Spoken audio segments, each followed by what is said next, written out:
needlepin, stitch upon stitch. Work the old lady out of the ditch. Needlepin, stitch upon stitch.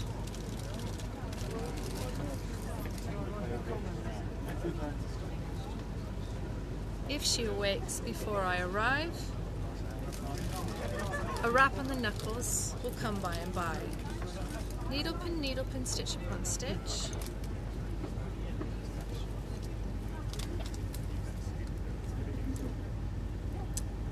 A horse for my lady to ride. Needlepin, stitch upon stitch.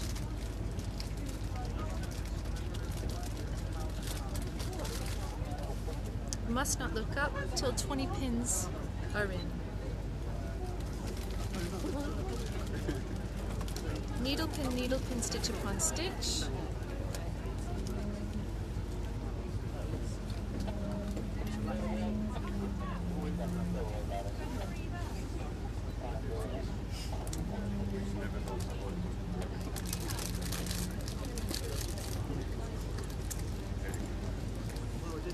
Lace was made in Nottingham since the 16th century. This is handmade lace, and it's called bobbin lace. And basically, it's twisting and plaiting yarn, a thread, with bobbins. This is called a pricking. It's basically very small holes pricked into a card. And it is the pattern for the lace. So each pin that you put in at the end of the stitch holds the lace in place, the stitch in place. So this is actually a whole stitch, which I've just learned how to do. And it's similar to this edging stitch that you would find. So I hope by the end of the year I'll be able to make a copy of Nottingham lace, which is machine-made lace, in handmade lace. But this is actually a piece of Lever's lace. And Lever was an inventor, a machinist from Nottingham, and his wife was a lace maker. And he wanted to help his wife and invent a machine that would make lace for her. Women who made lace worked about 12 hours a day. They started to lose their eyesight because it was such difficult work. And he wanted to make her life a bit easier. And actually Lever's lace is still made in Nottingham today. The women that worked in the lace market, in the factories, actually didn't make the lace. They did the finishing of the lace. Men were the lace makers. They were called twist hands, and they had helpers that were called butties. The women that finished the lace worked in the museum, and they also worked off-site in houses and salons. Now, the women that worked in these salons, the conditions were not very good. The women that worked in the dyeing areas, it was very hot. It was over 100 degrees, and a lot of the women started dying of diseases that were quite tropical because it was just too hot for them to be working there. The women that worked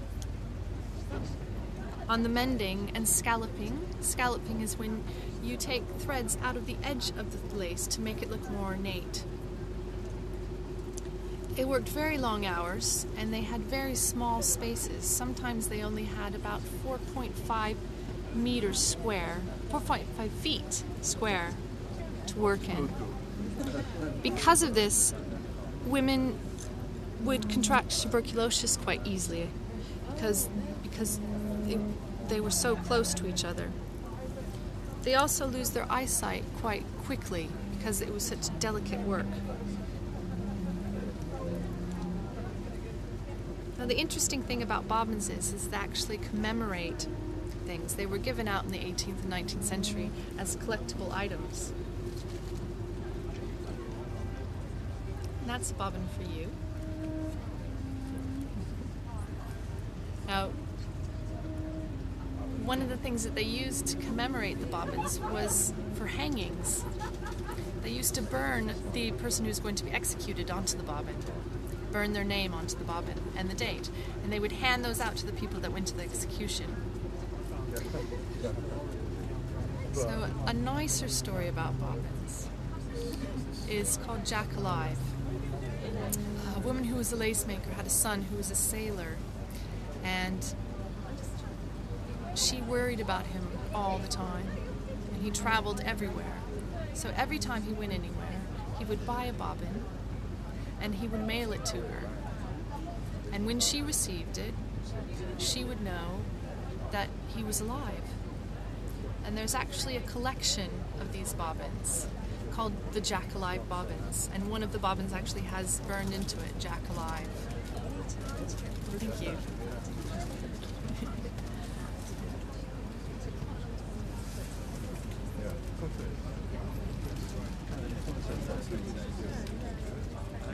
As soon as they got on the